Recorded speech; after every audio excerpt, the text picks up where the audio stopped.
TV Channel. Dan saya cabar kalau mereka ni betul-betul lah ni tolong beritahu dengan manusia-manusia yang hari ni beritahu dengan kamu bahawa kerajaan akan bertukar. Memang boleh tukar. Dia bukan boleh tukar Perdana Menteri tau. Memang boleh jatuhkan Perdana Menteri.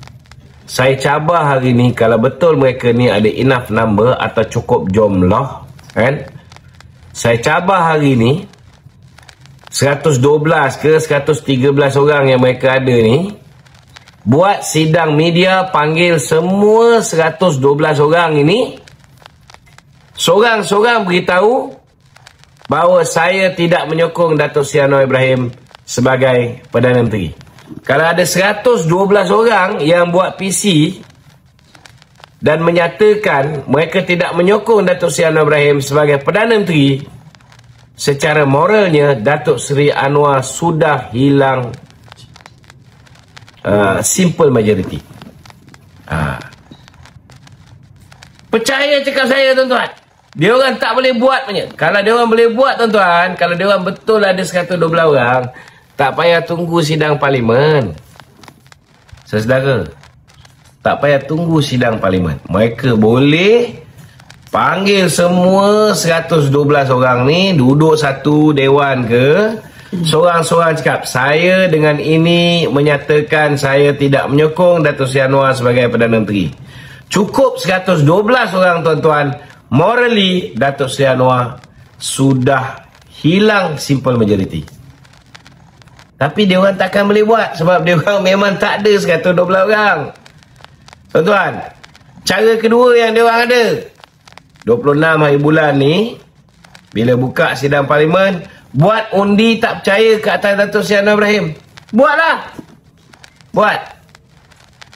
Confirm, tuan-tuan, dia orang tak ada 112 orang yang akan menyokong undi tidak percaya. Okey. Worst case scenario, katalah 30 orang ni jatuh gila. Dia orang sokong untuk tidak menyokong Datuk Seri Anwar sebagai Perdana Menteri. Maka bila Datuk Seri Anwar hilang kelayakan sebagai Perdana Menteri, ataupun dalam arti kata hilang sokongan majoriti, apa Datuk Seri Anwar boleh buat? Dia boleh menghadap ke Bauduli Yang Maha Mulia Seri Paduka Baginda Yang Tuan Agong, memohon untuk membubarkan parlimen. Boleh. Boleh. Tapi boleh tak tuanku tolak? Boleh juga. Tuanku pun boleh tolak. Tuanku pun boleh tolak. Tapi tuan-tuan, kalau katalah geng-geng Perikatan Nasional ni nak namakan, tak kira lah, Isyamuddin Tun Hussein ke, Hamzah Zainuddin ke, Din Tompok ke, sebagai calon Perdana Menteri yang baru, tuan-tuan, pertama sekali saya nak beritahu, tanpa sokongan daripada ketua parti UMNO ni, Perikatan Nasional tak boleh bentuk kerajaan.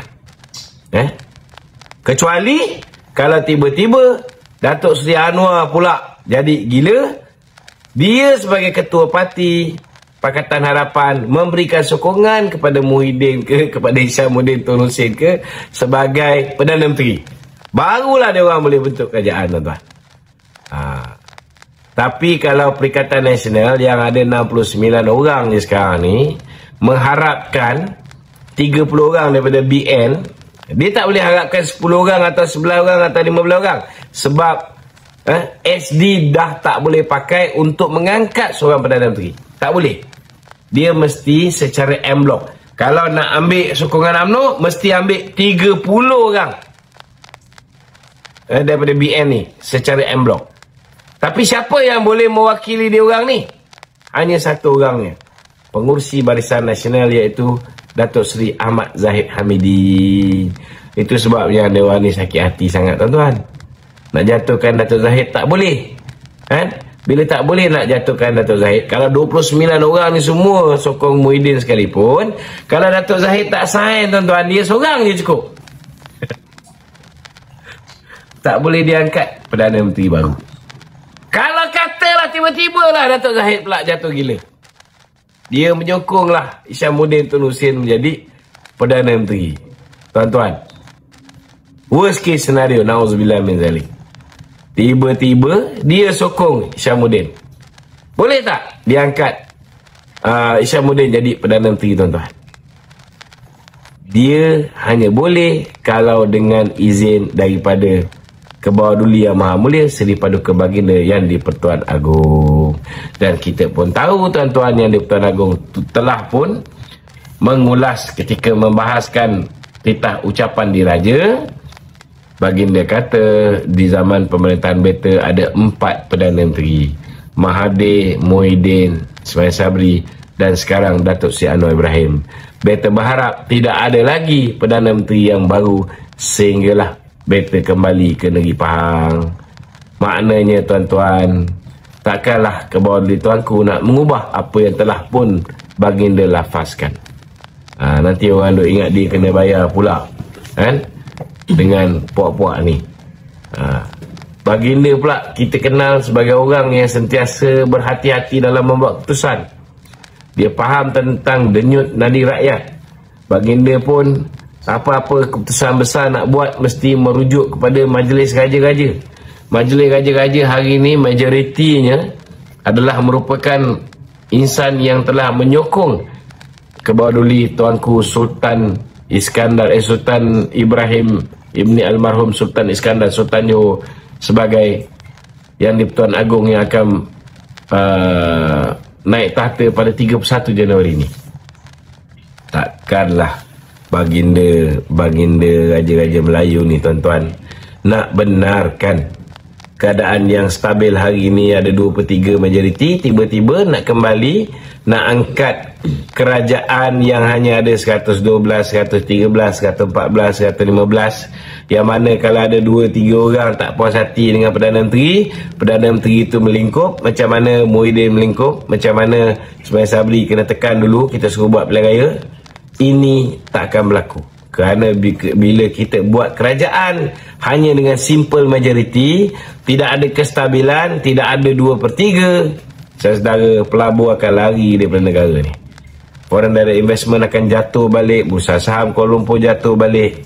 Saudara, yang akan menjadi mangsa tidak lain tidak bukan ialah rakyat Malaysia. Raja mana, tuan-tuan, yang sayang rakyatnya akan membiarkan benda ni berlaku, tuan-tuan? Jadi percayalah cakap saya, cerita langkah Dubai ke, langkah coket ke, langkah apa ke, tuan-tuan, masuk telinga kiri, keluar telinga kanan. Perlu dinoktahkan. Perlu dinoktahkan. Dan saya pun mengharap pihak PDRM segera menggunakan SOSMA, tangkap puak-puak yang merosakkan, yang sebenarnya hakikatnya mensabotaj ekonomi negara, mensabotaj keamanan negara hari ini. Tak boleh kita biarkan dia orang ni berleluasa memfitnah, mencerita, reka benda yang tak ada. Macam mana pula Hamzah Zainuddin, Susah Agung Bersatu kata tak ada, tidak ada nak menghadap tuanku yang 120 SD ni, tiba-tiba Raja Petra pula ada. Beberapa hari lepas tu pula dia mengaku pula sebenarnya list tu list palsu. Lepas tu ada pula baru list betul. Kalau korang percaya lagi tak tahulah.